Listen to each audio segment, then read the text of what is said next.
Bonjour à tous, c'est un plaisir pour moi de présenter cette vidéo qui fait partie d'une série de vidéos concernant la possibilité de l'utilisation des concepts d'espace de phase quantique et transformation canonique linéaire pour aborder le problème de l'unification en physique. Bien sûr, je ne prétends pas que donner une solution définitive aux divers problèmes liés à l'unification physique. Donc, entre autres, ce qu'on appelle l'unification de la mécanique quantique et la théorie de gravitation, c'est-à-dire la recherche d'une théorie quantique de la gravitation. Mais, mais, mais ce que je vais montrer à travers ce vidéo, c'est que ces concepts d'espace de phase quantique et de transformation canonique linéaire pourraient bien être à la base d'une approche qui pourrait être assez prometteuse pour aborder ces problèmes liés à l'unification des interactions fondamentales en physique et qui sont aussi, on va le voir, un peu liés avec la physique statistique et bien sûr avec la cosmologie. Donc, comme j'ai dit tout à l'heure, cette première vidéo, c'est le premier d'une série de vidéos sur ce thème. Mais il y en aura d'autres après que je posterai au fur et à mesure. Donc cette première vidéo, ce sera juste une sorte euh, d'introduction au sujet qui sera traité. Donc au fond, pour parler un peu de cette illustration, cette diapo-là, là ça montre ce qu'on appelle une transformation canonique linéaire qui peut être vue comme une généralisation de transformation de Poincaré de Lorentz. Donc, dans les transformations de Lorentz, il y a un mélange entre coordonnées d'espace-temps. Donc, selon un second observateur, le temps et l'espace vu par un premier observateur se mélangent.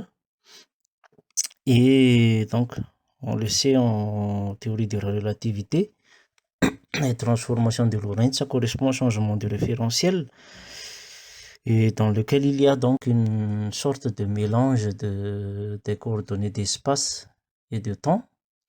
Puis avec le transformation de Poincaré, il y a en auto-transformation de Lorentz, les, les translations dans l'espace-temps. Donc le groupe de Lorentz qui inclut les inversions d'espace, c'est s'identifier le groupe orthogonal là au 1,3. 1,3 c'est la signature de l'espace-temps qui, pour les transformations de Lorentz, c'est l'espace de Minkowski. Et, et donc, au 1,3, ça veut dire qu'on a à la fois des transformations avec déterminants 1 et moins 1. Mais si on dit SA au 1,3, c'est-à-dire les transformations spéciales, ce sera juste les transformations avec des matrices de déterminants 1. Et T4, c'est le transformation dans l'espace-temps quadridimensionnel. Mais comme il a été montré en cosmologie, le fait que l'univers a une constante cosmologique qui est non nulle ça peut être interprété comme montrant, enfin du point de vue géométrique, que l'espace-temps vide, c'est-à-dire sans la matière-énergie, n'est pas un espace de Minkowski, mais plutôt un espace de De Sitter.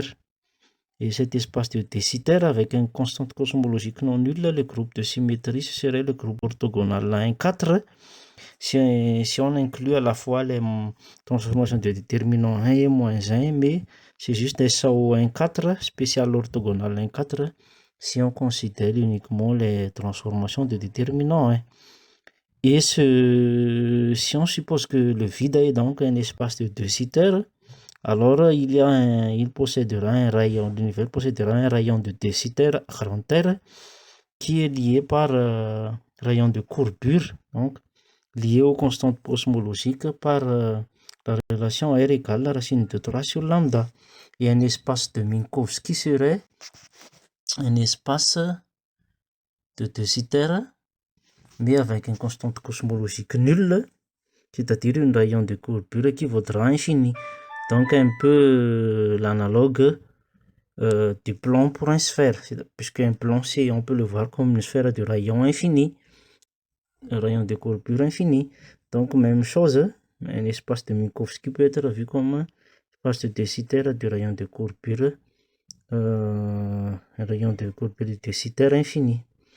Et puis, on va voir que les transformations canoniques linéaires permettent de généraliser encore cette groupe de symétrie d'un espace de De Sitter en un groupe symplectique que nous avons noté ici SP de 8, qui, pour montrer la liaison avec la signature 1,4, et on va voir que il pourrait être, cette transformation canonique linéaire pourrait être les transformations les plus générales pour le changement des référentiels et qui pourrait inclure éventuellement des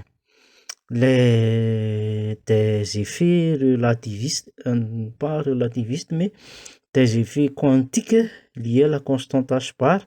Comme on voit sur cette diapositive-là, les effets quantiques seraient une sorte de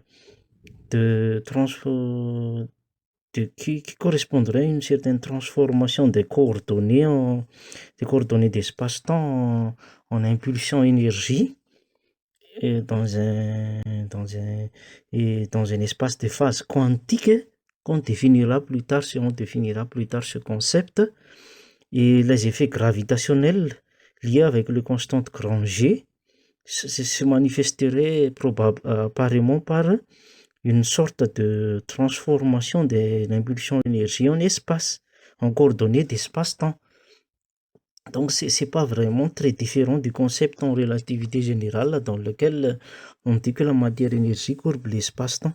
Donc, dans ce cadre, comme illustré sur cette diapo d'introduction, donc, ces transformations canoniques linéaires-là pourraient bien généraliser les transformations de Poincaré, les transformations de De Sitter même, et pourraient décrire les effets quantiques et gravitationnels dans les formules de changement de référentiel.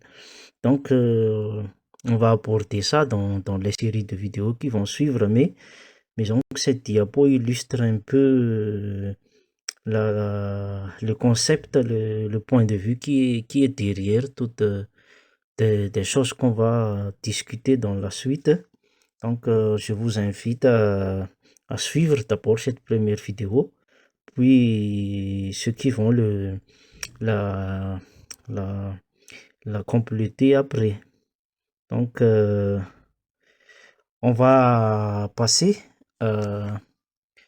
à la description du petit plan qu'on va suivre dans cette série de présentations qui va commencer avec cette vidéo. Le plan général qui est montré ici correspond au plan de la série de vidéos. Dans la présente vidéo est la première partie, comme nous avons dit tout à l'heure.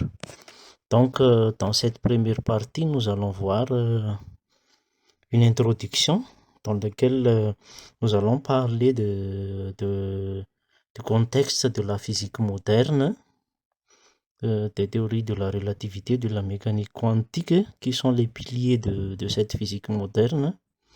Puis nous allons parler aussi du concept de gravitation quantique qui est lié au problème ouvert de l'unification physique. Puis on va parler des modèles standards actuels en physique des particules et en cosmologie. Donc c'est ce qu'on va aborder dans cette première vidéo. Dans les prochaines sections de cette présentation. Et puis, dans les prochaines vidéos, nous allons parler plus explicitement des concepts d'espace de phase quantique et de transformation canonique linéaire et de leurs applications éventuelles en physique des particules et en physique statistique. Mais pour terminer cette vidéo-là, en termes d'introduction, on va déjà discuter un peu à la fin de la relation de ces espaces de phase quantique et transformation canonique linéaire avec le problème de la recherche de l'unification physique et les autres problèmes ouverts en physique des particules et en cosmologie. Ce que nous appelons la physique moderne, elle est à la base de cette physique moderne. Il y a les théories de la relativité restreinte et la relativité générale. Et puis l'autre base fondamentale de cette physique moderne, c'est la mécanique quantique. Donc, historiquement, cette physique moderne a pris naissance vers la fin du 19e siècle, début 20e siècle plus correctement, suite aux échecs de la physique classique dans l'explication de divers phénomènes qui, notamment expérimentaux, mais aussi liés à des études théoriques qui ont été étudiées vers la fin du 19e siècle. Donc cette physique moderne est le fondement de diverses connaissances scientifiques et technologiques modernes qui sont utilisées dans les applications courantes des technologies, comme la mécanique quantique qui est à la base de l'étude de physique de la matière condensée, qui a conduit à l'invention des transistors, par exemple, qui est à la base du développement de l'électronique et de l'informatique moderne.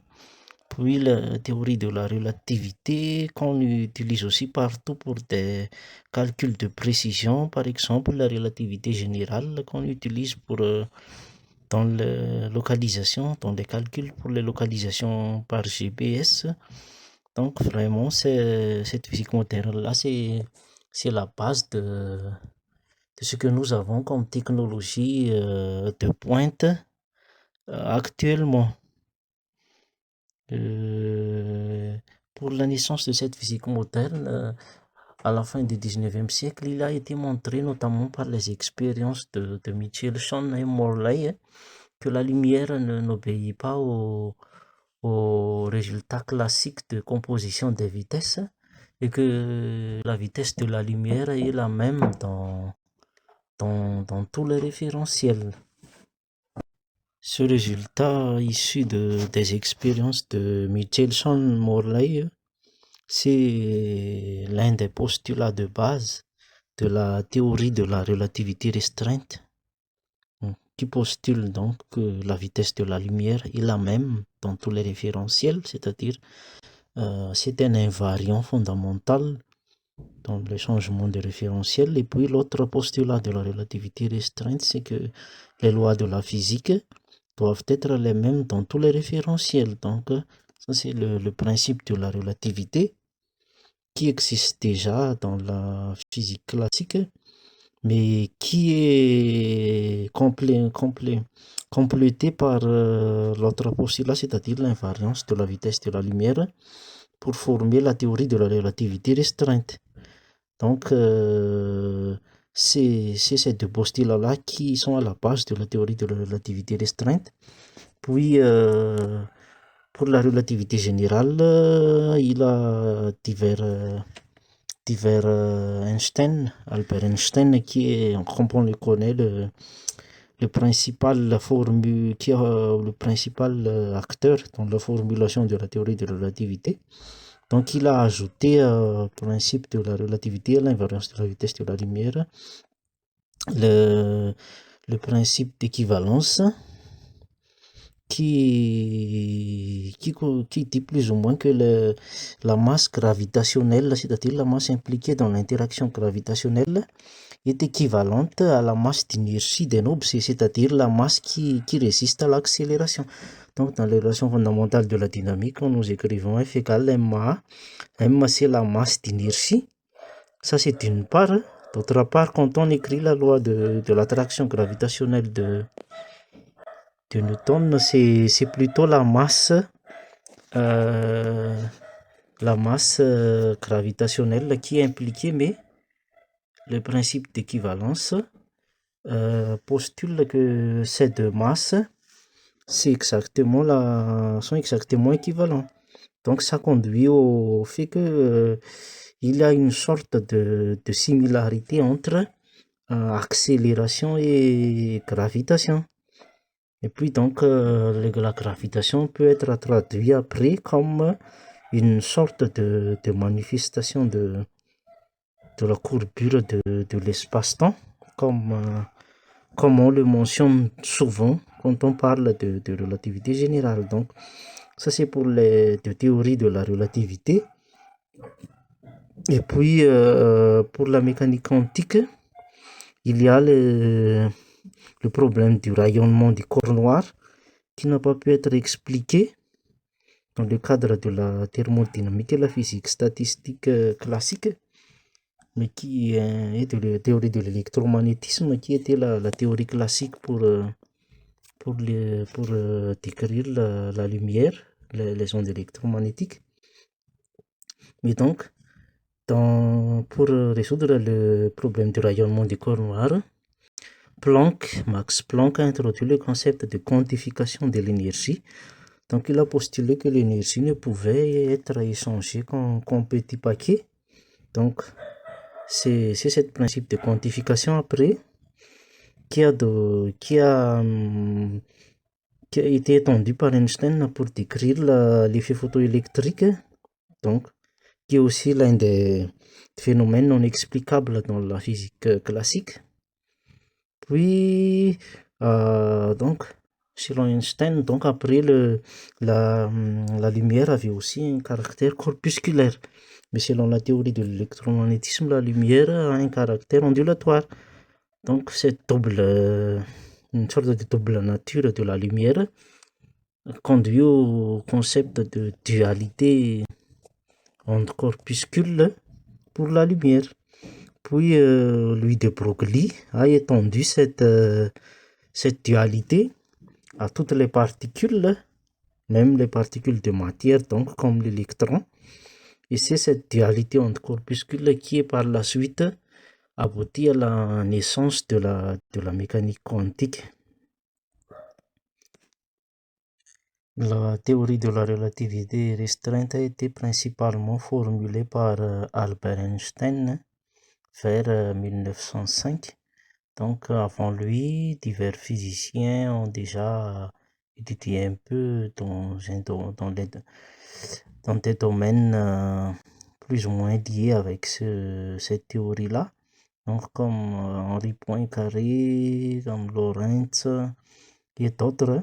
Mais on attribue à Einstein la formulation de la théorie de la relativité restreinte tel qu'il est présenté de manière officielle et formelle.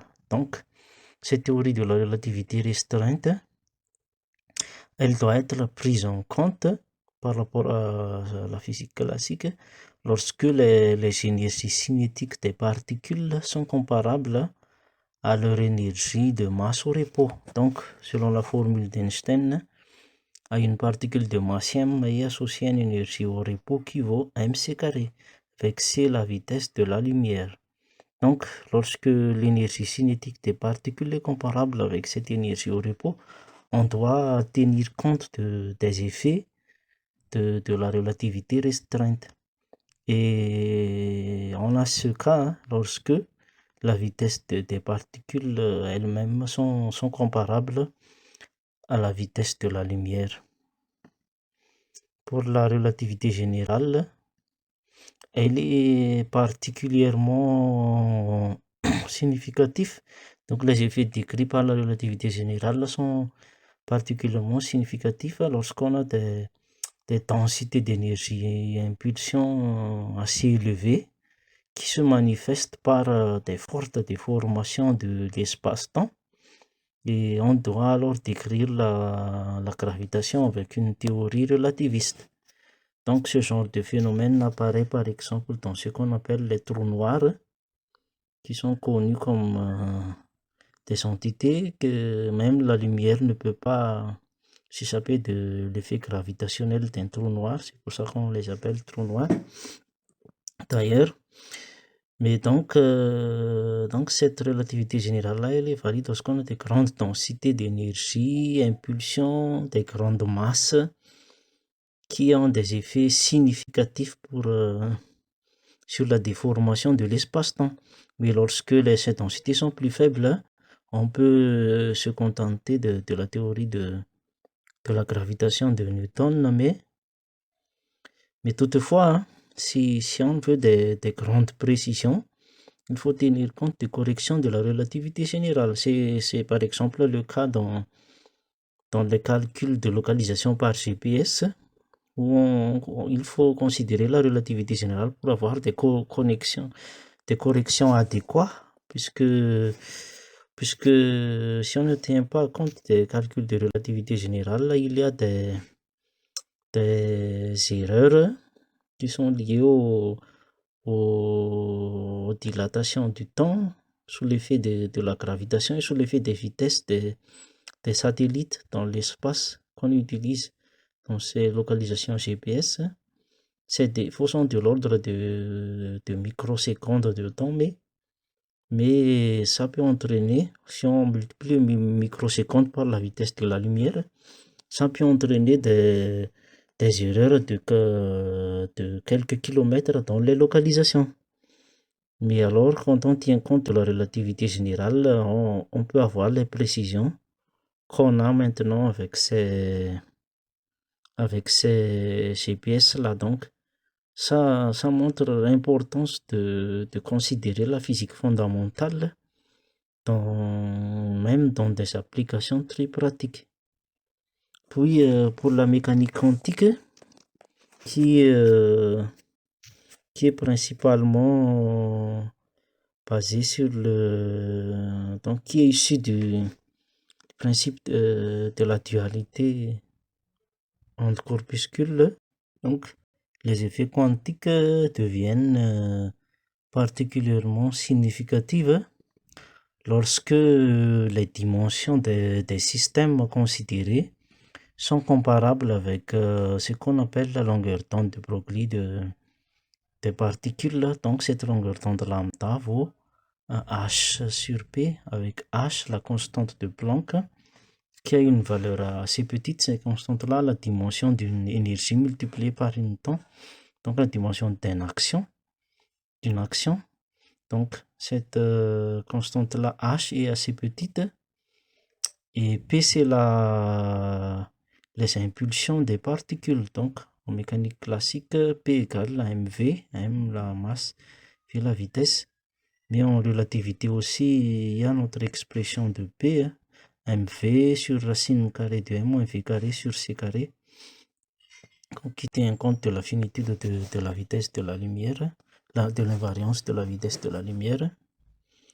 Et donc, lorsque les dimensions des systèmes étudiés sont comparables à cette longueur d'onde de Broglie des particules, alors on montre que les effets quantiques deviennent dominants.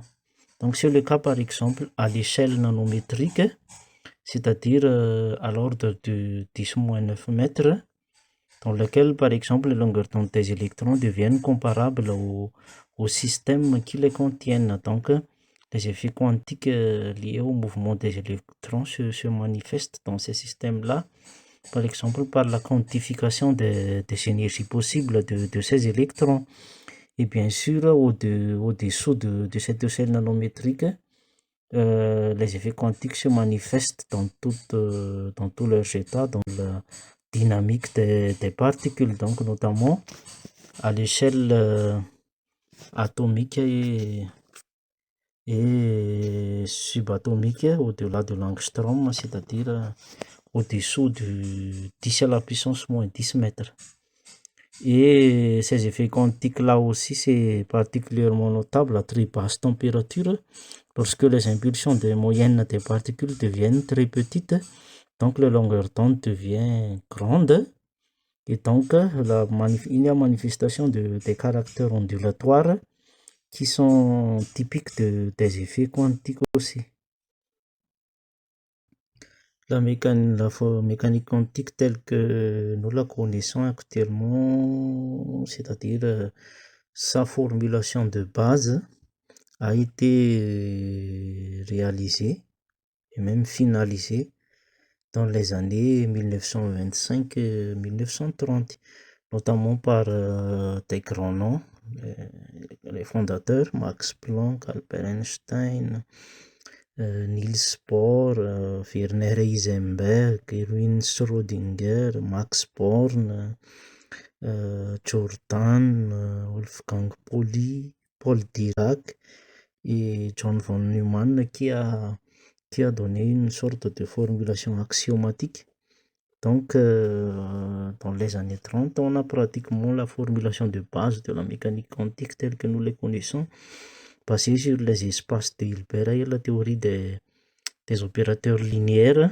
Puis von Neumann a aussi introduit le concept de densité d'état pour aider à la formulation d'une physique statistique quantique, de mécanique statistique quantique. Donc, ces formulations-là, c'était déjà plus ou moins finalisé dans les années 30, mais quand même, les interprétations de la mécanique quantique, notamment son aspect qui n'est pas, comment dire, facile à appréhender. Donc, on a la notion de superposition des états qu'un objet peut avoir plusieurs états en même temps, peut être en même temps dans plusieurs états. Les relations d'incertitude qui disent qu'on ne peut pas déterminer simultanément les valeurs de l'impulsion et de la position d'une particule. Les concepts d'intrication qui dit que même si des objets sont éloignés après leurs interactions, il se peut qu'ils sont toujours quand même liés d'une certaine manière. Leurs états sont corrélés au niveau fondamental, que, en quelque sorte, ce qui arrive à l'un influence apparaît moins instantanément l'état de l'autre, ainsi de suite. Donc, il y a encore beaucoup de discussions, beaucoup d'encre qui coule, comme on dit, en ce qui concerne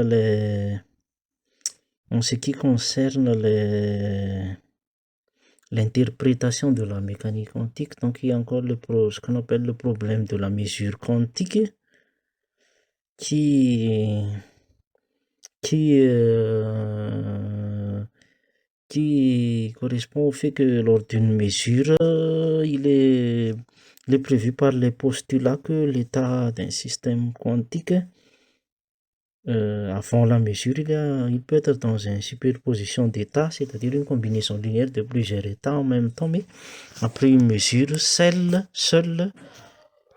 un de ces états initiaux est obtenu par la mesure. Donc, ce qu'on appelle la réduction du paquet d'ondes, ce phénomène-là. Donc, il y a encore des problèmes d'interprétation et de conceptualisation sur ce phénomène qu'on appelle le problème de la mesure quantique. Donc, diverses études sont en relation à cela, notamment les études en ce qui concerne les décohérences, comment un système quantique produit des phénomènes classiques, puisque lorsque le système interagit avec son environnement, il y a ce qu'on appelle une perte de cohérence, c'est-à-dire une perte des effets quantiques comme les superpositions.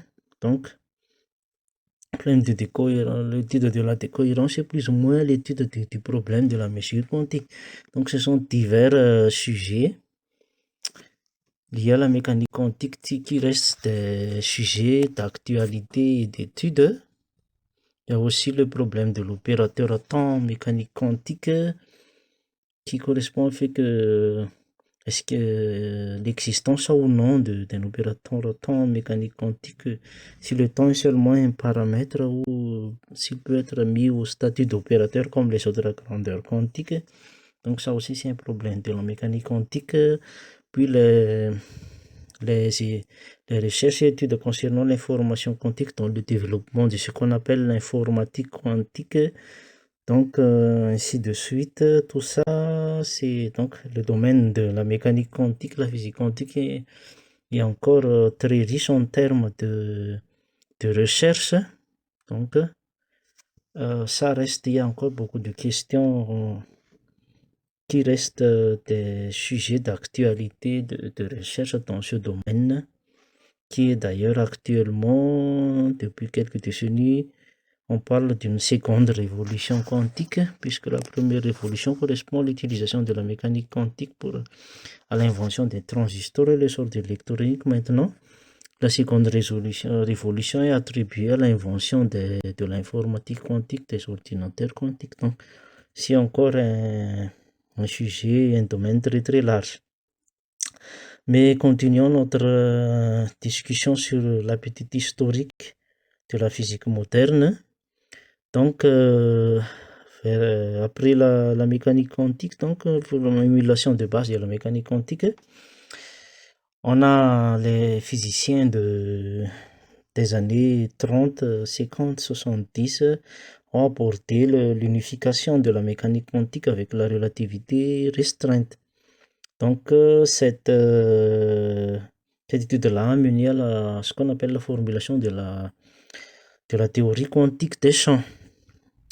Mais ça s'est déroulé sur plusieurs années, puisqu'au début, la théorie quantique des champs était confrontée à un problème notable qu'on appelle les divergences dans les calculs. C'est que quand on fait les calculs des amplitudes de diffusion, les calculs donnent des valeurs infinies. Et c'était assez problématique.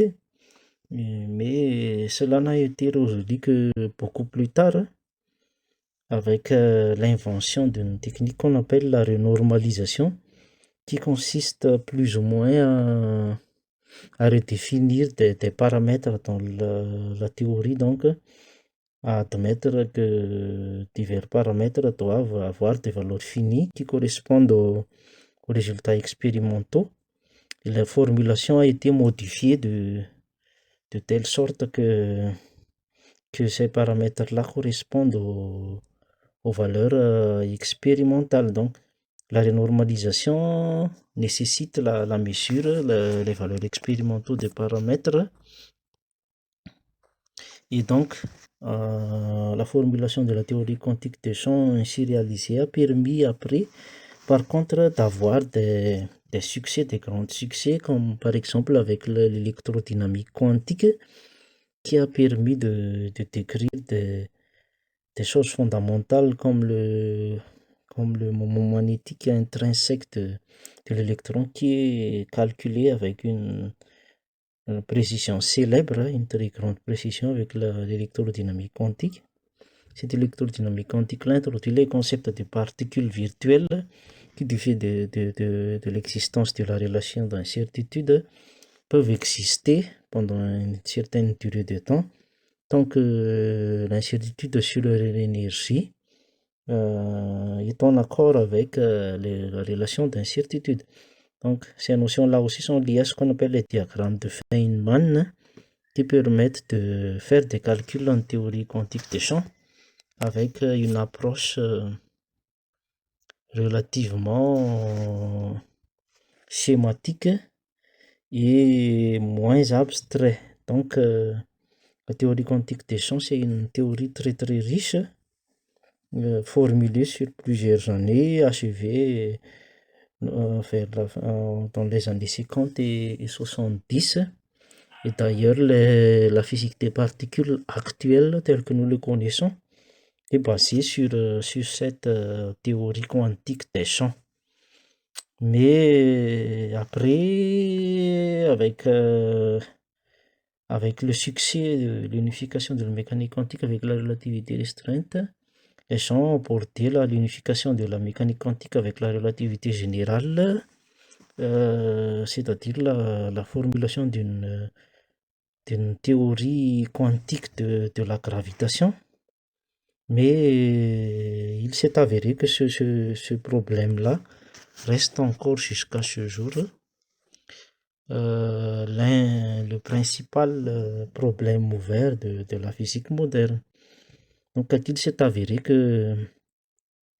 que cette unification produit aussi des divergences, des infinis, comme dans le cas de l'unification de la mécanique quantique et la relativité restreinte, mais contrairement à la théorie quantique des champs ordinaires, la quantification de la relativité générale n'est pas renormalisable. C'est-à-dire que il faudrait, on a comment on dit, une infinité d'infinis à renormaliser. Donc, la théorie quantique des champs ordinaires, on a un nombre fini de paramètres à redéfinir pour avoir une théorie renormalisée, mais pour la relativité générale, il s'avérait que les calculs produisent une infinité d'infinis. Donc, il faudrait une infinité de paramètres à ajuster avec l'expérience pour éventuellement avoir une théorie renormalisée. Donc, ça n'a pratiquement pas de sens. Genre, il faudrait faire une infinité d'expériences, alors plus ou moins. C'est plus ou moins ça le problème avec cette approche-là, mais peut-être c'est le problème est peut-être un peu plus fondamental puisque la relativité générale comme la relativité restreinte sont des théories dites ponctuelles et déterministes. On va préciser ce terme dans la suite lorsque nous allons discuter un peu plus de concept d'espace de phase quantique, alors que la mécanique quantique elle est une théorie probabiliste. Donc, probablement, ces infinis-là, ils ont plutôt sûrement une origine plus fondamentale et il faudrait éventuellement, comme nous allons le voir, une certaine approche qui, qui à la base résout déjà cette forme d'ambiguïté entre déterminisme et probabilisme, déterminisme de la théorie de la relativité qui associe à des événements ou à des particules un caractère ponctuel, c'est-à-dire avec des coordonnées très bien définies, des valeurs très bien définies de l'énergie sans incertitude, alors que dans la mécanique quantique, il y a les relations d'incertitude. Donc, nous allons voir que le concept d'espace de phase quantique permet éventuellement d'aborder ce genre de problème et c'est dans ce sens que ce concept pourra éventuellement aider grandement pour la résolution du problème de la recherche d'une théorie quantique de la gravitation.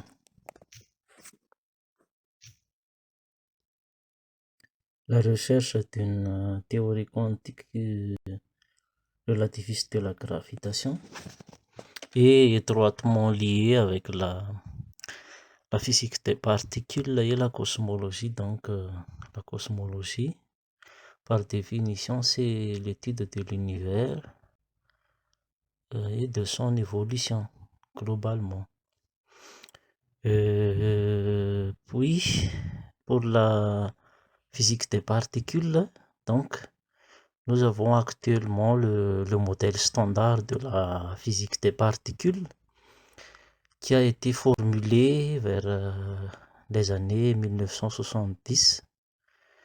Donc, c'est une théorie quantique des champs et il sert donc de théorie standard, des sortes de théorie standard actuelle pour décrire les particules élémentaires connues, ainsi que, les, que trois des quatre interactions fondamentales autres que la gravitation.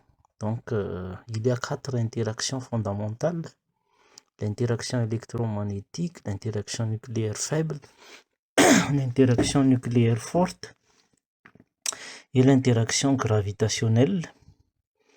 Mais comme on vu tout à l'heure, il n'y a pas encore de théorie quantique des champs pour la gravitation, donc seules les trois premières interactions sont décrites avec une théorie quantique dans, dans le cadre du modèle standard de la physique des particules.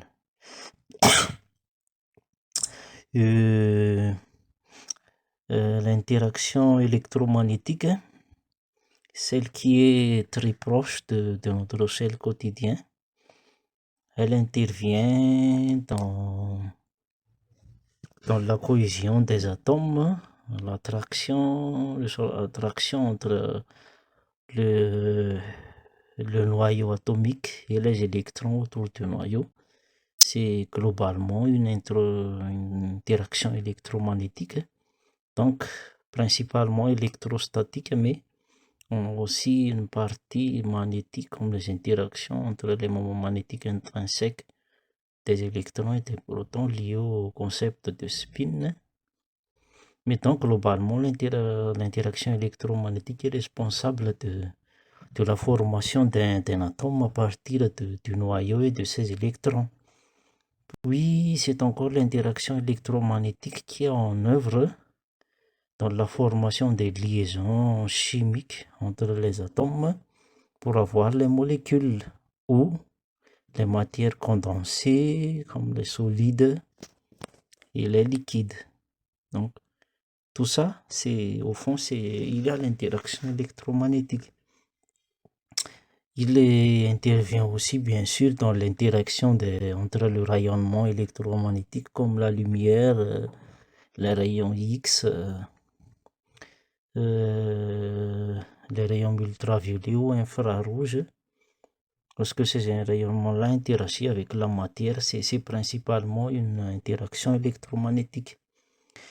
Et du fait que l'interaction électromagnétique est responsable des divers types de liaisons chimiques et liaisons entre les atomes et les molécules, c'est lui donc qui est principalement l'interaction qui intervient dans la formation des structures chimiques et même biologiques, bien sûr, et dans tous les phénomènes qui y sont liés. Donc, tous les phénomènes dans ces domaines s'expliquent pratiquement avec l'interaction électromagnétique.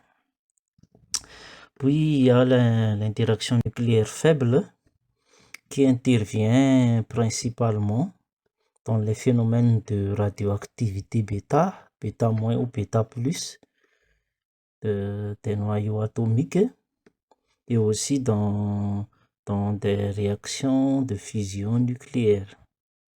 Donc, cette radioactivité bêta-là correspond au changement de neutrons en protons avec émission d'électrons dans le noyau, ou inversement, changement de protons en neutrons avec émission de positons, l'antiparticule de l'électron, et aussi à émission des neutrinos. Donc, c'est très connu en physique nucléaire, les radioactivités bêta. Des noyaux instables qui ont des excès sur le nombre de neutrons ou sur le nombre de protons. Puis, il y a l'interaction nucléaire forte dite forte. On va voir après l'origine de cette dénomination. Donc, cette interaction nucléaire forte-là, elle est responsable de la cohésion interne des nucléons, c'est-à-dire des neutrons et des protons, dans la formation des noyaux atomiques. Oui, d'abord, on sait aujourd'hui que les nucléons même sont composés par des particules plus élémentaires qu'on appelle les quarks. Le proton, par exemple, est composé par deux quarks up et un quark down. Le nucléon par deux quarks down et un quark up. Donc ces quarks-là, ils sont liés à l'intérieur des nucléons via des interactions nucléaires fortes.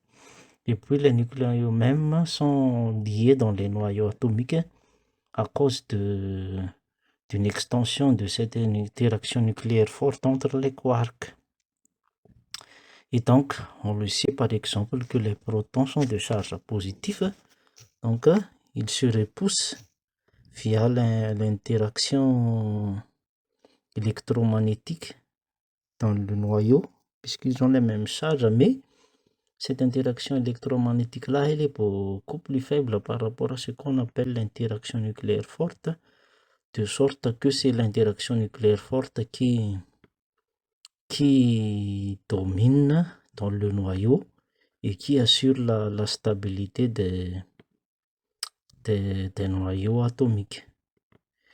Donc ces trois interactions-là, ces trois interactions fondamentales-là, ils sont décrits dans le cadre de la modèle standard de la physique des particules avec des théories quantiques de champs.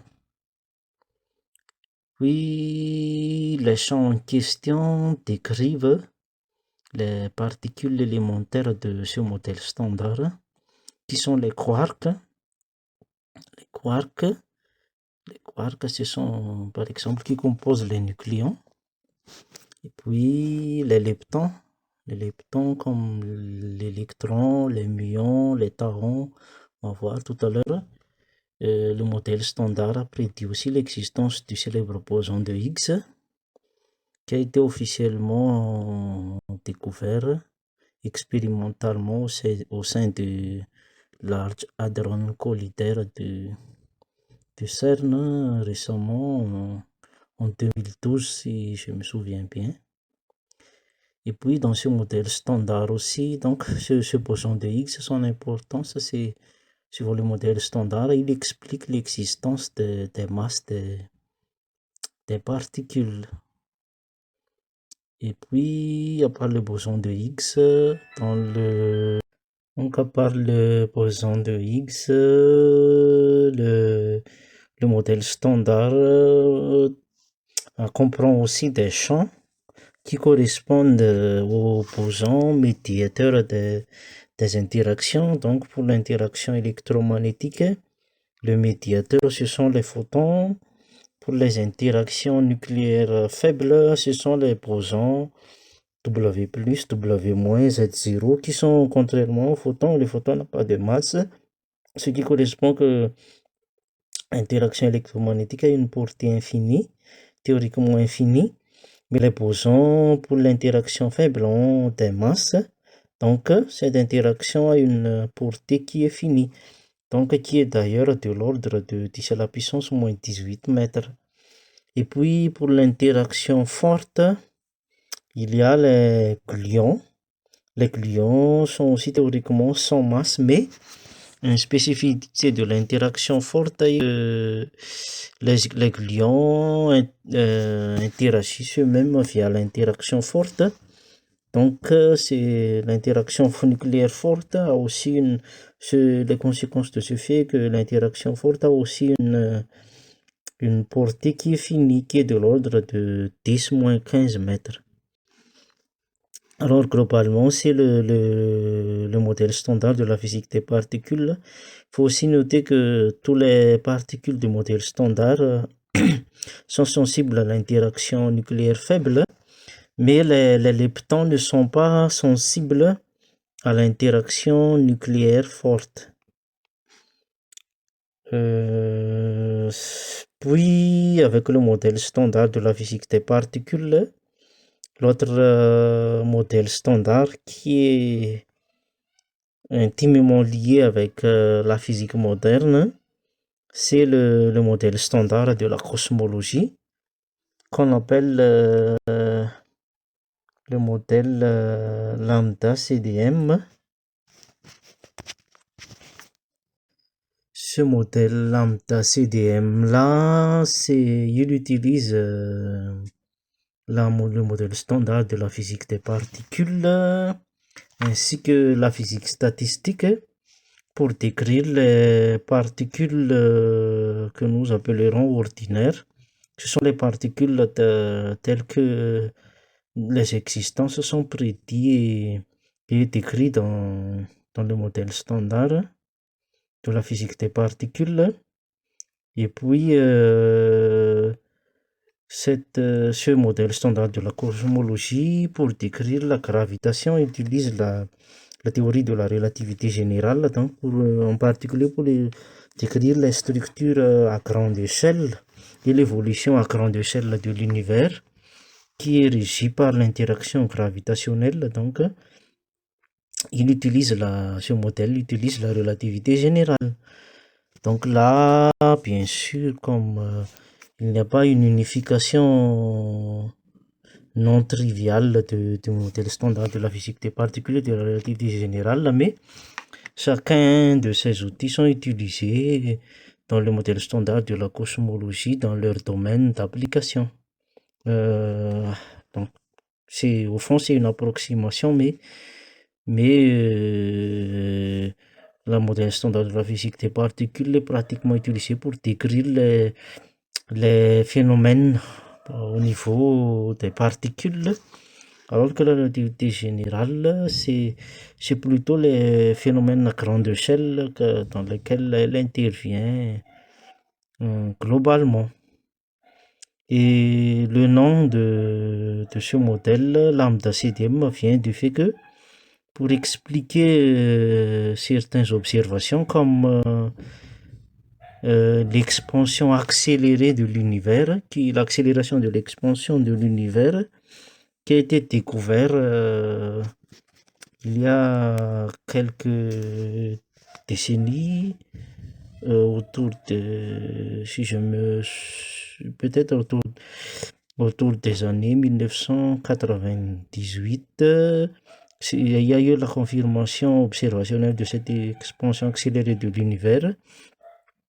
Et donc, il y a l'introduction de cette hypothèse d'une existence d'une forme d'énergie qui est responsable d'une forme d'énergie qui est responsable de cette expansion accélérée qu'on appelle alors l'énergie sombre, et avec la notation lambda qu'on appelle le lambda, ça correspond à une valeur numérique qui est la dimension de l'inverse d'une carré de longueur qu'on appelle lambda s'appelle la constante cosmologique. Mais là, il faut mentionner comme j'ai déjà aussi parlé tout au début de la présentation, quand j'ai parlé de la constante cosmologique, donc géométriquement, l'existence de cette énergie sombre pourrait s'expliquer plus ou moins géométriquement de manière équivalente avec l'admission d'une hypothèse selon laquelle l'univers, le vide, est plutôt un espace de De Sitter au lieu d'un espace de Minkowski, et dans ce cas, le lambda serait lié au rayon de De Sitter de l'univers. Donc, euh, si on admet que l'univers est donc un espace de De Sitter, ça pourrait être une explication géométrique de cette observation de l'expansion accélérée de l'univers. Mais donc dans le modèle lambda CDM, on ne considère pas explicitement cette hypothèse d'un univers comme espace de De Sitter, mais on introduit juste le paramètre lambda qu'on appelle alors l'énergie sombre. Comme décrivons ce qu'on appelle l'énergie sombre. À côté de cette énergie sombre-là, le modèle de CDM introduit ce qu'on appelle la matière noire. Donc cette matière noire-là est nécessaire pour expliquer certains phénomènes comme l'anomalie dans le mouvement des étoiles dans les galaxies qu'on appelle courbe de rotation des galaxies qui, qui correspond au fait que les vitesses des étoiles dans les galaxies, en particulier les étoiles aux périphéries des galaxies, ne s'expliquent pas avec la théorie courante de la gravitation, sauf si on admet qu'il y a ces matières noires-là qui n'interagissent pas avec les interactions décrites dans le modèle standard ou qui interagiraient très peu éventuellement, mais qui ont un effet gravitationnel très notable. Et la dénomination cold dark matter, c'est-à-dire matière noire froide, correspondrait au fait que pour expliquer les effets de ces matières noires-là, pour être compatible avec les observations en cosmologie, il faudrait admettre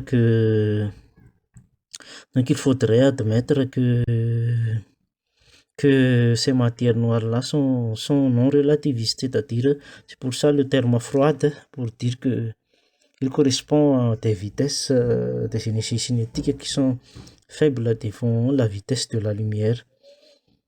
Et donc, c'est l'hypothèse de l'existence de l'énergie sombre et de la matière noire. Donc, c'est inclus dans ce qu'on appelle le modèle standard de la cosmologie. Donc, à part leurs effets gravitationnels, la matière noire, à ma connaissance, n'a pas encore été découverte avec une autre manière. Et récemment, il y a diverses nouvelles observations qui semblent ne pas bien se cadrer avec l'hypothèse de la matière noire. Et que cette hypothèse-là n'est pas suffisante pour expliquer certaines observations en cosmologie. Et aussi avec le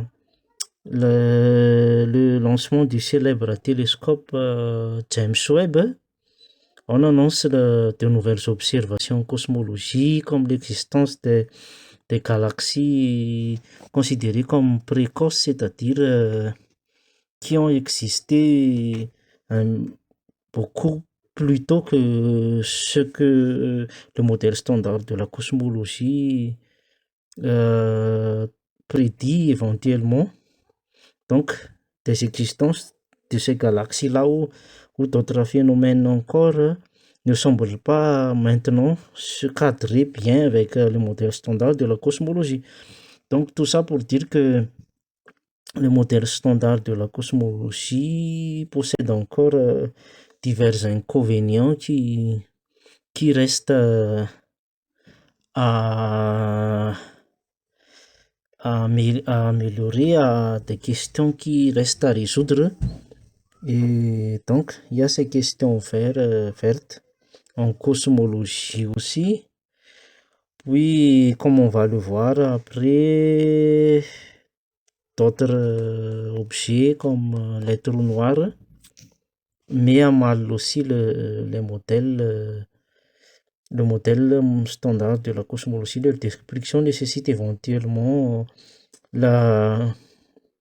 l'intervention d'une description parfaite des phénomènes qui se dérouleraient à l'intérieur d'un trou noir, nécessiterait éventuellement l'existence, l'utilisation d'une théorie quantique de la gravitation. Donc, globalement, là où je viens en venir, c'est qu'il y a des divers zones d'ombre, modèle standard de la cosmologie, l'énergie sombre, la matière noire et autres faits récentes observés avec le télescope James Webb qui pourrait éventuellement nécessiter l'utilisation d'une nouvelle physique, comme on le dit, qui inclurait éventuellement une théorie quantique de la gravitation. Nous avons ici une description plus schématique en termes d'image du modèle standard de la physique des particules. Donc, en haut à gauche, nous montre la liaison des particules fondamentales de ce modèle, les particules élémentaires, c'est-à-dire les quarks et les leptons, avec ce que nous connaissons de la matière ordinaire. Donc, une matière ordinaire, comme on le connaît, est constituée d'atomes. Donc, la dimension des atomes, c'est de l'ordre de l'angstrom, c'est-à-dire le 10 à la puissance moins 10 mètres. Puis, les atomes eux-mêmes, comme montré par la physique nucléaire, la physique subatomique, sont constitués par des électrons et un noyau atomique. La taille du noyau, c'est de l'ordre de 10 à la puissance moins 12 mètres, donc environ 1000 fois encore plus petit que l'atome. Puis la physique nucléaire encore subatomique montre que le noyau lui-même est constitué par les nucléons qui sont les protons et les neutrons. La taille des nucléons, c'est de l'ordre de 10 à la puissance moins 15 mètres. Et si on diminue encore l'échelle de longueur, on arrive au quark. Donc, chaque nucléon est constitué de quarks. Cette échelle-là, c'est de l'ordre de 10-18 mètres. Et le proton, par exemple, est constitué par un quark up et par deux quark up et un quark down. Et le neutron est constitué par deux quarks down et un quark up. La particularité des quarks, c'est qu'ils ont des charges électriques fractionnaires qui sont 2 tiers pour le quark up et moins 1 tiers pour un quark down. Et avec l'électron et le neutrino électronique, ces quarks-là forment ce qu'on appelle la première génération de fermions dans le modèle standard de la physique des particules. Actuellement, on montre en fait qu'il y a 3 générations de fermions. Pour chaque génération, il y a 2 quarks et 2 leptons correspondants. Mais le modèle standard n'explique pas pourquoi il y a ces 3 générations.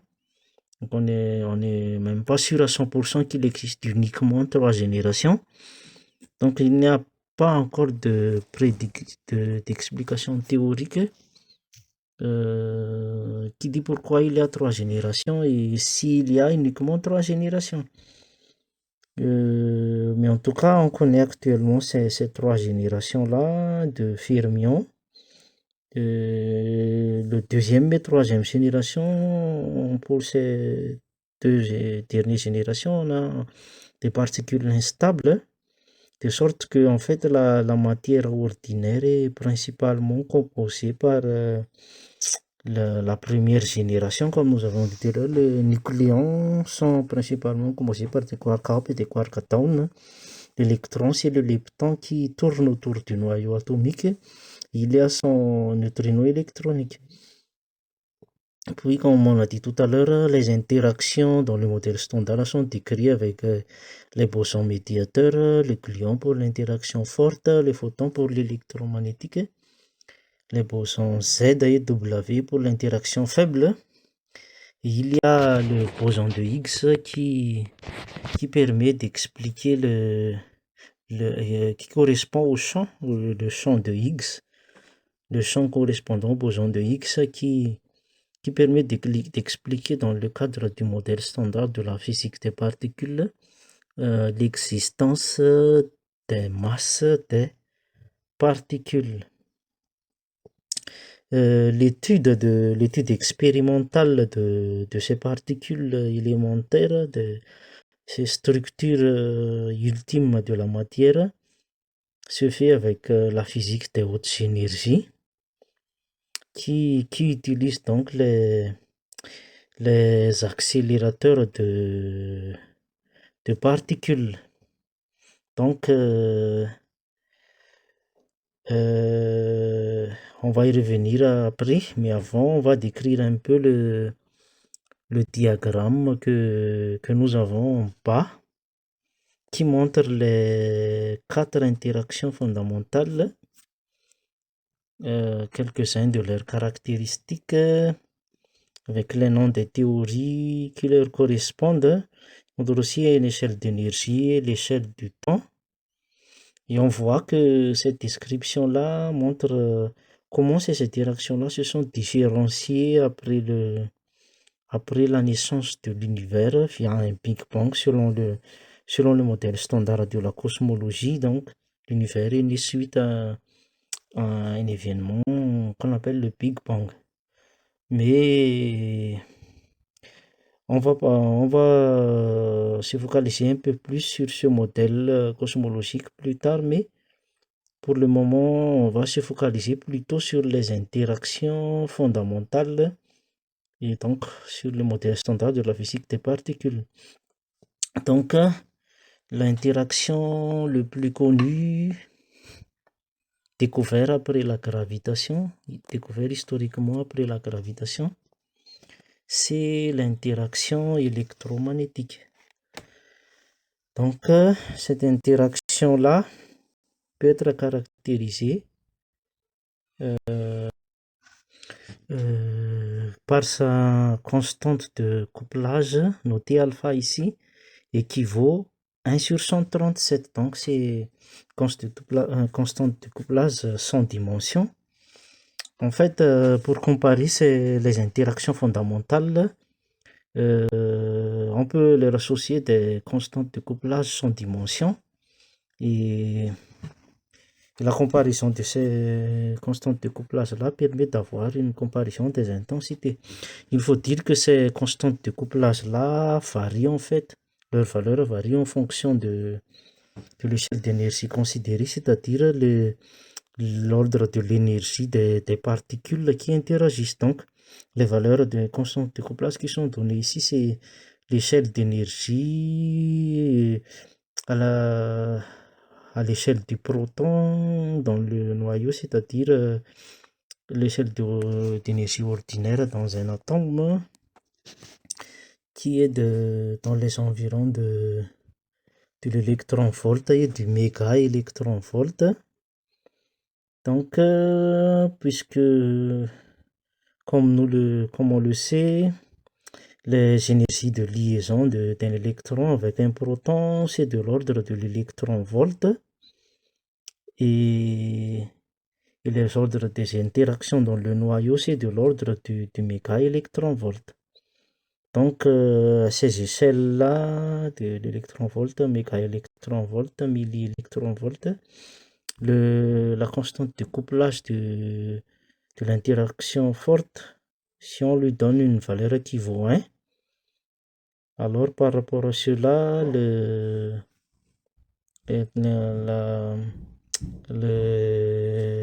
la constante de couplage de l'interaction électromagnétique vaudrait donc 1 sur 137. La théorie qui décrit l'interaction électromagnétique, c'est l'électrodynamique quantique, le QED, quantum électrodynamique. Donc, comme les photons sont de masse nulle, l'interaction électromagnétique possède théoriquement une portée infinie. Puis, il y a l'interaction nucléaire faible à l'échelle que nous considérons. Sa constante de couplage vaudrait 10 à la puissance moins 5. Donc, cette interaction-là, c'est pour ça qu'on dit qu'il est très faible, weak, devant l'interaction forte, qui aurait donc une constante de couplage qui vaut 1. Donc, la différence est grande, assez grande. Cette interaction nucléaire faible-là, aussi, puisqu'elle correspond à des bosons médiateurs avec avec des masses non nulles, sa portée vaut environ 10 à la puissance moins 18 mètres. dW, c'est la portée, dWick, 10 moins 8 mètres. Et la théorie qui permet de décrire cette interaction faible, c'est la théorie électrowick qui fait partie du modèle standard de la physique des particules, puisque en fait, il y a une description de l'unification de l'interaction électromagnétique et faible à une échelle de 1 téraélectronvolt environ, comme il est montré ici. Et cette unification-là, c'est écrit dans le modèle standard de la physique des particules. C'est le flèche qui indique ms ici. Donc, 1 téraélectronvolt, ça vaut 10 à la puissance 12 électronvolts. Et à cette échelle, les énergies des particules seraient équivalentes à une température de 10 à la puissance 16 degrés C. Donc, pour la conversion, c'est en utilisant les constantes de Boltzmann, Kb fois T égale à U. Donc, c'est un peu l'équivalent en température du téraélectronvolt. Ça s'obtient en utilisant la constante de Boltzmann. Donc, c'est la température équivalente de l'énergie cinétique des particules à cette échelle de 1 téraélectronvolt, où il y a l'unification électrofaible. Mais comme on a dit tout à l'heure, les constantes de couplage deviennent égaux à cette échelle-là. C'est pour ça qu'on a alors l'unification, donc, puisque ces constantes de couplage de l'électromagnétisme et de l'interaction faible, ils varient, comme nous avons dit, en fonction des échelles d'énergie. Puis pour l'interaction forte, la portée c'est 10-15 mètres. Il est médiatisé par des gluons de masse nulle, mais la finitude de cette portée s'explique avec les propriétés des gluons qui interagissent entre eux via l'interaction forte aussi. Cette interaction forte-là, sa constante de couplage aussi varie, et il diminue avec l'échelle d'énergie, contrairement à ceux de l'interaction électromagnétique faible. Et on prévoit que à une certaine échelle d'énergie, de l'ordre de 10 à la puissance 12 téraélectronvolts, il y aura éventuellement une unification de l'interaction nucléaire forte avec l'interaction électrofaible.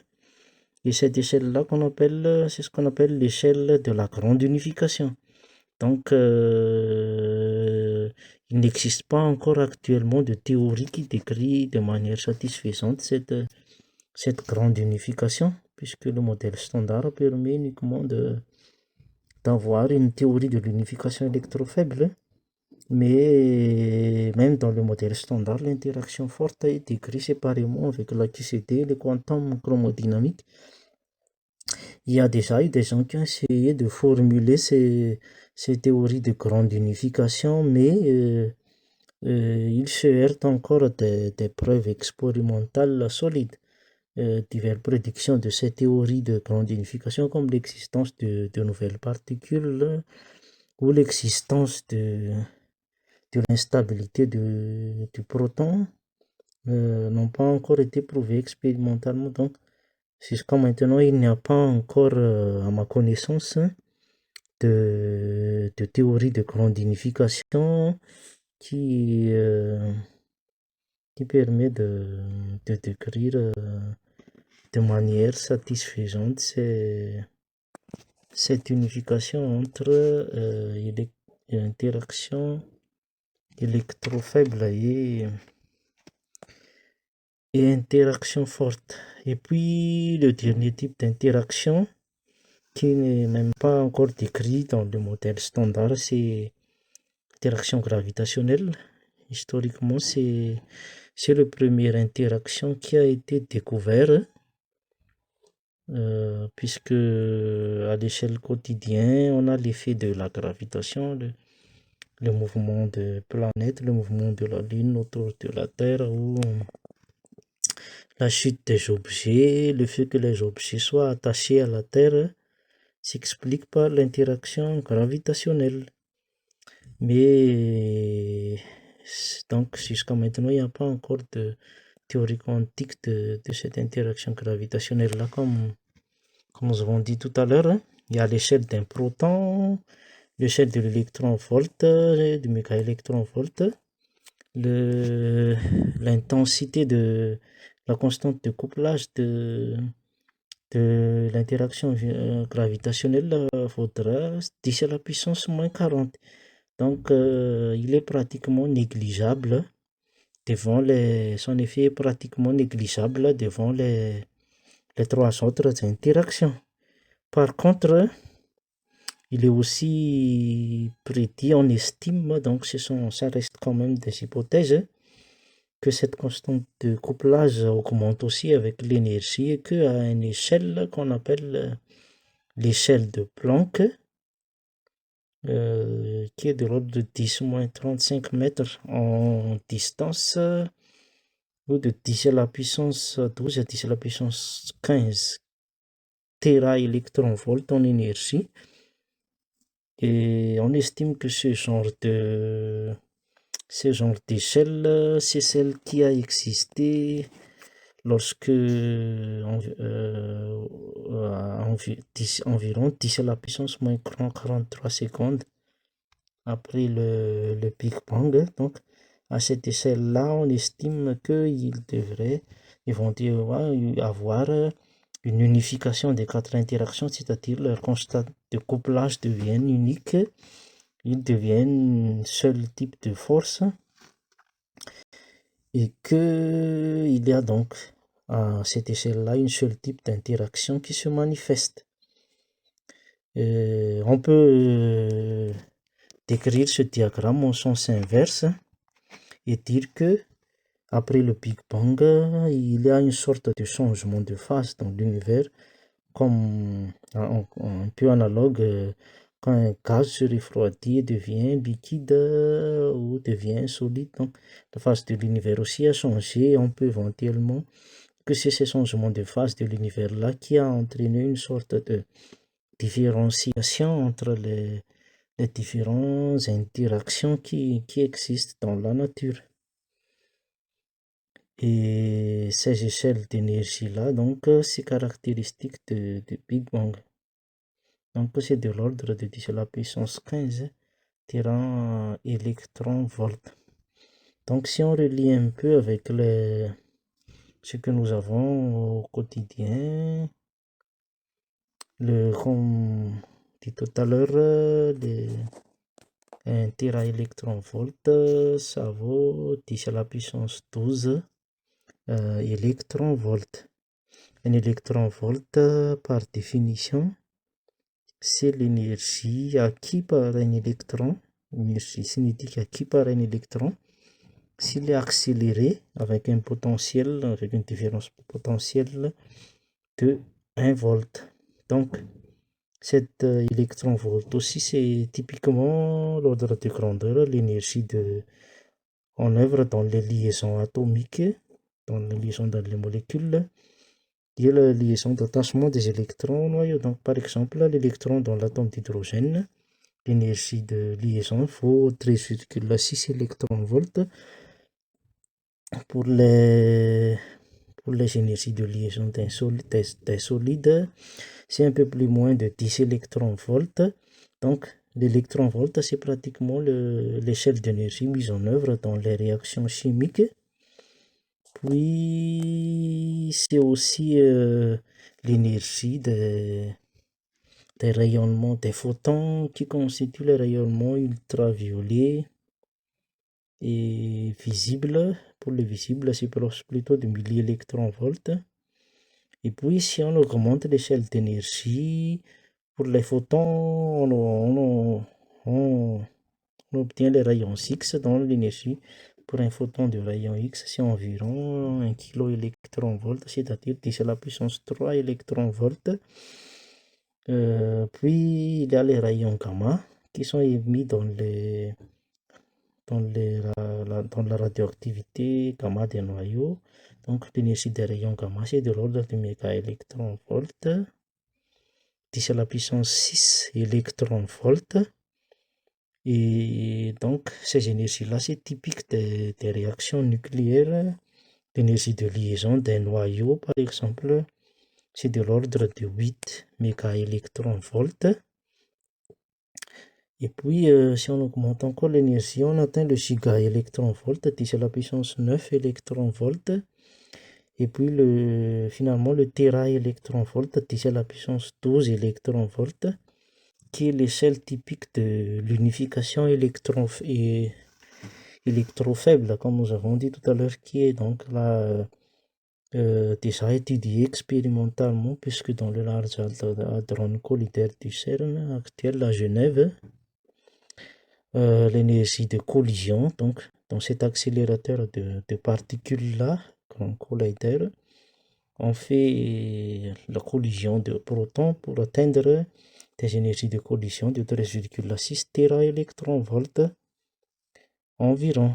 Pour des accélérateurs futurs, la Chine ou encore l'Europe envisage de construire des accélérateurs pouvant atteindre les énergies de 100 téraélectronvolts pour chaque particule. Donc c'est prévu dans les horizons des années 2050-2070.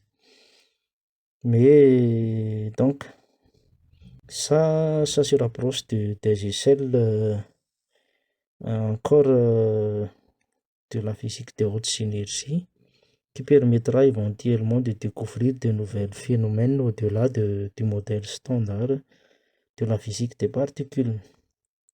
Mais donc actuellement, il reste encore beaucoup de questions ouvertes dans le modèle standard. Comme j'ai dit tout à l'heure, l'explication des générations, puis l'étude de l'existence ou la description de ces unifications. D'abord la grande unification, puis l'unification avec la gravitation à l'échelle de Planck, c'est-à-dire plus ou moins une gravitation quantique. Donc, il reste encore beaucoup à considérer pour améliorer le modèle standard de la physique des particules. D'ailleurs, il y a encore beaucoup de questions aussi concernant les neutrinos, entre autres, qu'on va discuter dans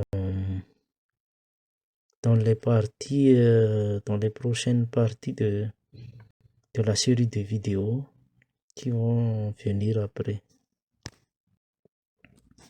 Nous voyons maintenant sur l'écran une illustration du modèle standard de la cosmologie, le modèle lambda CDM dont on a parlé tout à l'heure. Donc, selon ce modèle dans lequel il y a le modèle de la naissance de l'univers via un phénomène qu'on appelle le Big Bang, qui est situé actuellement à environ 13,7 milliards d'années dans le passé. Donc, selon ce modèle-là, l'univers serait né suite à ce phénomène de Big Bang, puis à environ 10 à la puissance moins 43 secondes de ce Big Bang-là, il y a eu la séparation de l'interaction gravitationnelle avec les trois autres types d'interactions. Puis un peu plus tard, environ vers 10 à la puissance moins 36 secondes, il y a de nouveau la séparation entre l'interaction nucléaire forte et l'interaction électro-faible. Puis,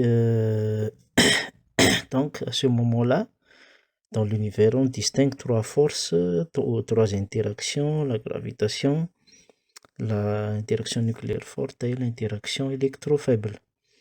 Et à ce moment-là correspond dans le modèle standard de la cosmologie ce qu'on appelle l'inflation cosmique. C'est encore une théorie qui reste à prouver l'existence de cette inflation cosmique. C'est qu'il y a une augmentation exponentielle de la taille de l'univers avec un facteur d'environ 10 à la puissance 26.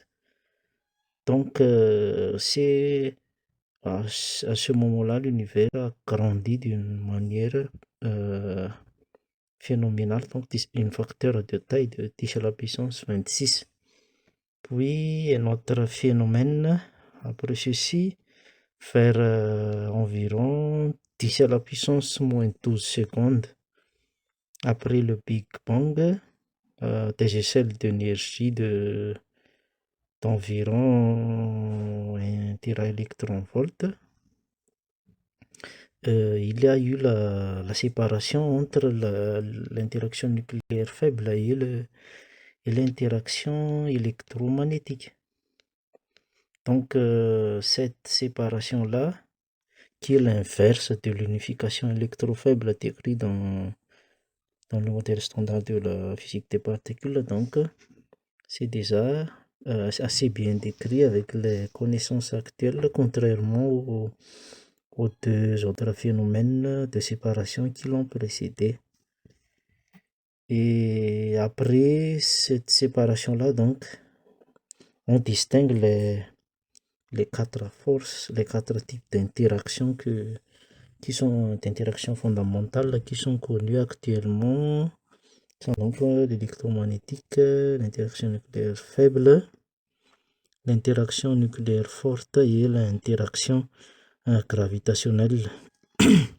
Donc, à partir de ce moment, il n'y a pratiquement plus séparation ou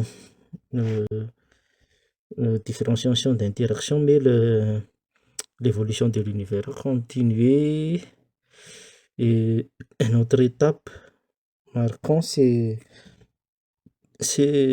constitué à environ 380 000 ans après le Big Bang. C'est l'apparition de ce qu'on appelle le rayonnement de fond diffus cosmologique. Donc, à cette époque, on estime que l'univers a suffisamment refroidi. La température, c'est de l'ordre de 3000 Kelvin. Donc, l'univers a suffisamment refroidi et les ordres d'énergie deviennent ceux de l'ordre des énergies dans les atomes d'hydrogène, de sorte que il y a formation des atomes d'hydrogène et des atomes d'hélium. Donc, au cours de ces formations, les électrons se sont liés aux protons, mais la formation de ces liaisons-là ont été accompagnées par l'émission de rayonnement. À l'époque, c'était un rayonnement de type ultraviolet, qui ont les énergies des rayonnements ultraviolets. Donc, et ces rayonnements-là, c'est ce qu'on appelle le rayonnement de fond diffus cosmologique. Donc, à l'époque, c'est vraiment avait l'énergie des rayonnements ultraviolets, mais au fur et à mesure, l'univers s'est refroidi. Il y a aussi l'expansion donc cet refroidissement, c'est en parallèle avec l'expansion, de sorte que actuellement, l'énergie de ces rayonnements-là a diminué, la longueur d'onde a augmenté, et ils sont équivalents à un rayonnement avec une température de 2,7 Kelvin environ. Donc, équivalent moins 270 degrés C. Donc ça, c'est le type de rayonnement correspondant se situe dans le domaine des sondes radio. Donc la longueur d'onde est devenue plus grande qu'initialement, mais on détecte encore ce fond diffus cosmologique donc à cette longueur d'onde. Et c'est l'une des observations fondamentales, l'étude de ce rayonnement de fond diffus cosmologique. C'est l'un des supports qui supporte cet modèle de Big Bang. Puis, après l'apparition du fond diffus cosmologique, il y a ce qu'on appelle la sombre de l'univers. Donc, pendant cette sombre, nous avons dit tout à l'heure, la formation des atomes à 380 000 ans. Et donc, l'univers a été peuplé par des atomes neutres, des hydrogènes et de l'hélium. Et ceci pendant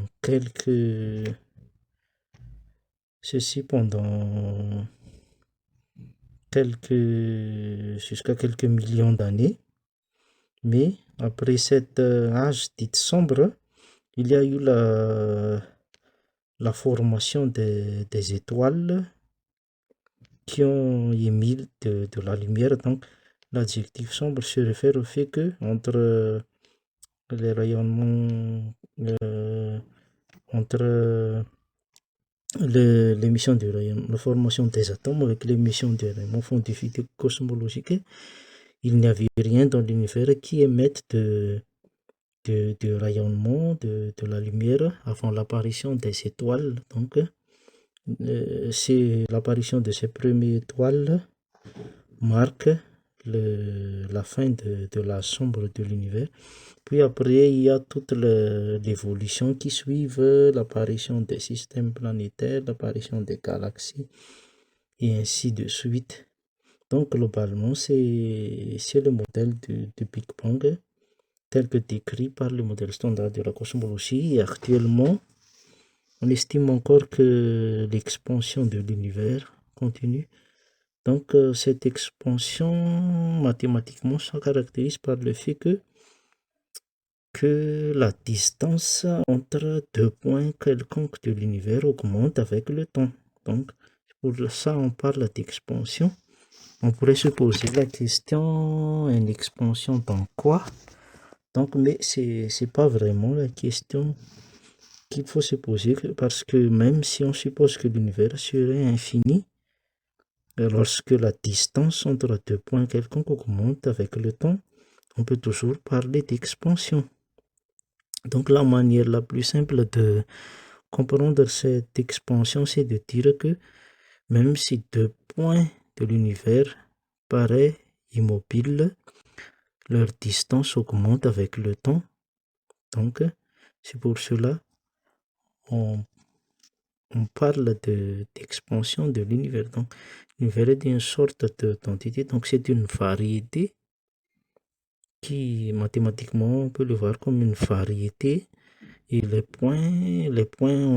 distances spatiales entre deux points de cette variété augmentent avec le temps. Et cette augmentation de distance augmente, s'accélère. Donc, on parle d'accélération de l'expansion de l'univers. Comme nous avons dit tout à l'heure, pour expliquer cette accélération de l'expansion de l'univers, il faut émettre l'hypothèse de l'existence de ce qu'on appelle l'énergie sombre, qui correspond aux constantes cosmologiques lambda. Puis pour expliquer certains faits comme l'anomalie dans le mouvement des étoiles périphériques dans les galaxies, ainsi que d'autres phénomènes gravitationnels comme des phénomènes qu'on appelle les lentilles gravitationnelles, c'est-à-dire l'aspect des objets qui sont loin de la Terre. Il y a une modification des trajets de la lumière qui proviennent de ces objets-là, qui ne peuvent s'expliquer que si on admet qu'il y a de grandes masses invisibles qui sont dans leur trajet, que ces grandes masses-là ont des effets gravitationnels, mais ne peuvent pas, n'interagissent pas ni avec la lumière, ni avec les autres interactions et particules telles que décrites dans le modèle standard. Donc c'est pourquoi on les appelle la matière noire. Et puis, l'univers est donc, selon ce modèle standard de la cosmologie, si on décrit la constitution en termes de matière-énergie de l'univers, avec le diagramme secteur bas à gauche, donc environ 70% de l'énergie serait de l'énergie sombre, et environ 27% serait de,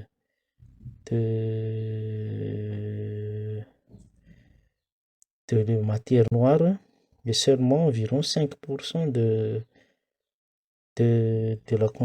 la constitution en termes d'énergie matière de l'univers serait de la matière ordinaire telle que décrit dans le cadre du modèle standard de la physique des particules. Mais donc, pour donc, cet modèle standard de la cosmologie possède encore plusieurs lacunes.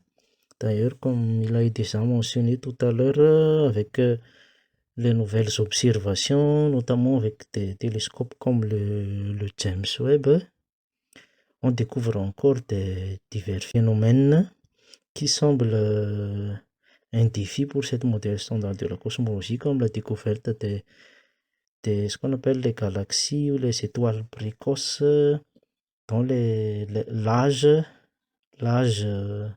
estimé ne sont pas très bien compatibles avec le modèle de l'âge d'apparition, ne sont pas très bien compatibles avec ce modèle standard de la cosmologie. Donc, ce qu'il faut en venir, c'est que il semble encore donc qu'il y a beaucoup de choses à améliorer, notamment ce qui concerne les lois de la physique utilisées donc pour le modèle lambda CDM, c'est la relativité générale, et le modèle standard de la physique des particules. Donc, probablement pour expliquer les questions ouvertes, on a éventuellement alors besoin de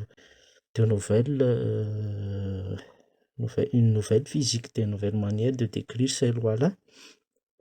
Notamment en rapport avec ceux-là aussi, en haut, à gauche en haut, nous avons une image de ce qu'on appelle le disque d'accrétion du trou noir Sagittarius A étoile, qui se situe au centre de la galaxie auquel appartient le système solaire. Donc cette galaxie n'est autre que la Voie lactée. C'est la bande laiteuse que nous voyons dans le ciel par une nuit claire. Donc c'est vers le centre de notre galaxie.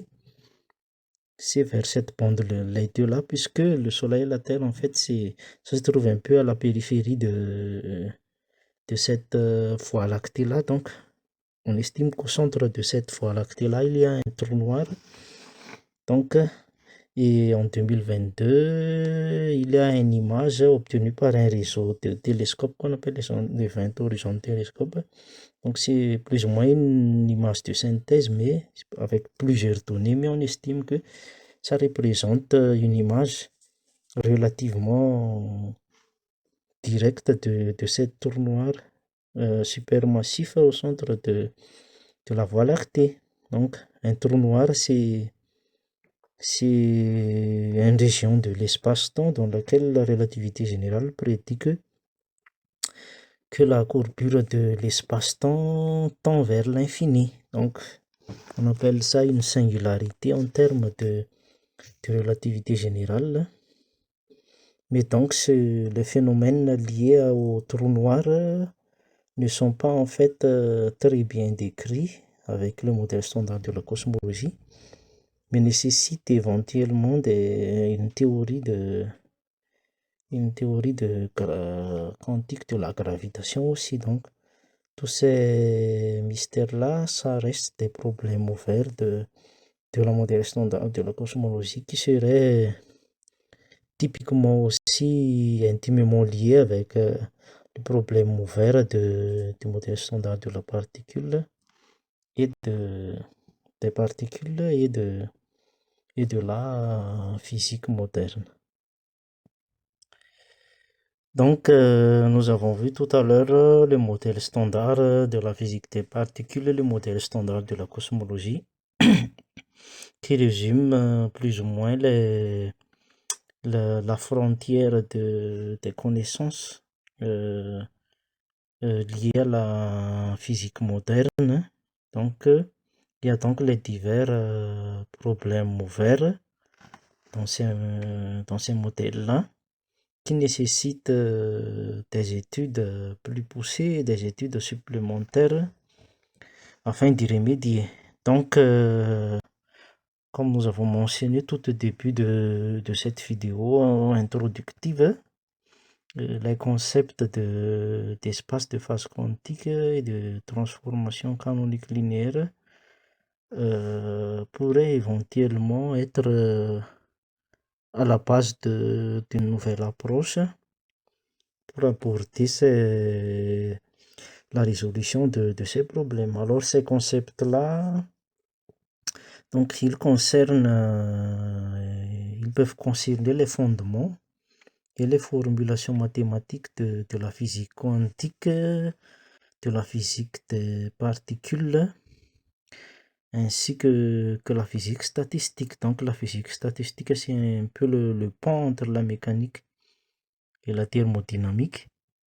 Donc, puisque la physique statistique permet de faire une liaison entre les propriétés mécaniques les mécaniques des particules et les grandeurs thermodynamiques comme la température, la pression et autres. Donc, le concept d'espace de phase, historiquement, c'est issu de la formulation analytique hamiltonienne de la mécanique classique. Donc, ce concept d'espace de phase est reconnu donc en mécanique analytique et dans l'étude des systèmes dynamiques. Et il possède donc aussi des applications importantes, notamment en physique statistique.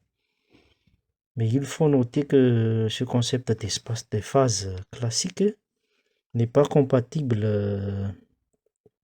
au concept aux relations d'incertitude de la mécanique quantique, puisque en physique classique, l'espace de phase est défini comme étant l'ensemble des valeurs possibles simultanées des coordonnées et des impulsions des particules qui constituent un système. Alors que selon les relations d'incertitude, il est impossible de connaître en même temps simultanément les valeurs exactes des coordonnées et des impulsions des particules, ceci étant mathématiquement relié avec ce qu'on appelle les relations de commutation des opérateurs position et impulsion mécanique quantique. Donc, ce concept d'espace de phase classique, même s'il a certaines importances en physique statistique, n'est pas du tout fondamentalement compatible avec les relations d'incertitude de la physique quantique. Donc, nous avons fait des études qui ont été faites pour résoudre cette incompatibilité, a donné naissance au concept d'espace de phase quantique que nous allons donc décrire plus en détail dans les prochaines parties de cette série de vidéos qui débute avec cette introduction. On va donc décrire comment définir cet espace de phase quantique pour étendre le concept d'espace de phase de la physique classique vers la physique quantique. Puis un enjeu typiquement lié avec l'introduction de ce concept d'espace de phase quantique, il et la détermination du groupe de symétrie qui pourrait être associé à cet espace de phase quantique. Et on va voir que ce groupe de symétrie n'est autre que pourrait être identifié avec l'ensemble des transformations canoniques linéaires quantiques. Ces transformations canoniques linéaires-là sont connues en théorie de signal et en optique comme étant des transformations intégrales qui généralisent entre autres les transformations de Fourier, transformations de Fourier fractionnaires, mais on pourrait les définir en mécanique quantique comme étant les transformations qui conservent les relations de commutation caractéristiques des opérateurs énergie-impulsion et des opérateurs coordonnés d'espace-temps. Comme nous avons vu tout au début de cette vidéo introductive, on peut aussi voir en fait ces transformations-là comme pouvant être des généralisations des transformations de points carrés et de la relativité qui pourraient éventuellement permettre de tenir compte à la fois des effets quantiques et des effets de gravitation. Donc là, il faut mentionner que comme extension de la relativité générale, des personnes ont déjà construit ce qu'on appelle des théories de jauge de la gravitation qui sont basées sur le groupe de points carrés. Donc il y a par exemple ce qu'on appelle la théorie de Einstein, Cartan, Kibble et Shiyama qui permet de décrire la gravitation comme une théorie de jauge. Théorie de jauge, c'est que on considère le groupe de symétrie comme pouvant être un groupe de symétrie locale et cette approche permet de décrire les interactions à partir de ce groupe de jauge. Donc, il y a des groupes de jauge basés sur le groupe de points carrés qui permettent de décrire la gravitation. Donc, éventuellement, avec les transformations canoniques linéaires qui généralisent les transformations de points carrés, qui pourraient généraliser les transformations de points carrés, comme on a discuté tout au début de cette vidéo introductive. Une théorie des choses avec ces transformations canoniques linéaires-là pourrait éventuellement aboutir à une théorie quantique pouvant décrire les interactions, c'est-à-dire pouvant décrire l'unification des interactions. Et dans ce cadre, comme on le connaît, les formulations mathématiques des théories physiques reposent sur les concepts d'espace et de groupe de symétrie. Par exemple, pour la physique classique, le groupe de symétrie, c'est le groupe de translation dans l'espace, rotation dans l'espace, les transformations de Galilée. Pour la relativité, l'espace, c'est l'espace-temps de Minkowski. Pour la relativité restreinte, le groupe de symétrie, c'est transformation de Lorentz, donc plus généralement les transformations de points carrés. Donc de manière générale, donc, les formulations mathématiques de la physique, ça repose sur les concepts d'espace et de groupe de symétrie. Donc, on va voir que les concepts d'espace de phase quantique et de transformation canonique linéaire pouvaient être à la base pour la formulation une sorte de reformulation de la physique quantique relativiste qui pourrait éventuellement aider dans les résolutions des problèmes ouverts qu'on a discuté avec le contexte, l'introduction tout à l'heure. Donc, c'est l'objet de la suite de cette première vidéo. On verra dans les prochaines vidéos un approfondissement de ces notions d'espace de phase quantique et de transformation canonique linéaire. Et éventuellement, on va voir des applications en physique des particules et en physique statistique qui suggèrent que ces concepts-là pourraient bien être, comme nous avons dit, ils pourraient bien aider dans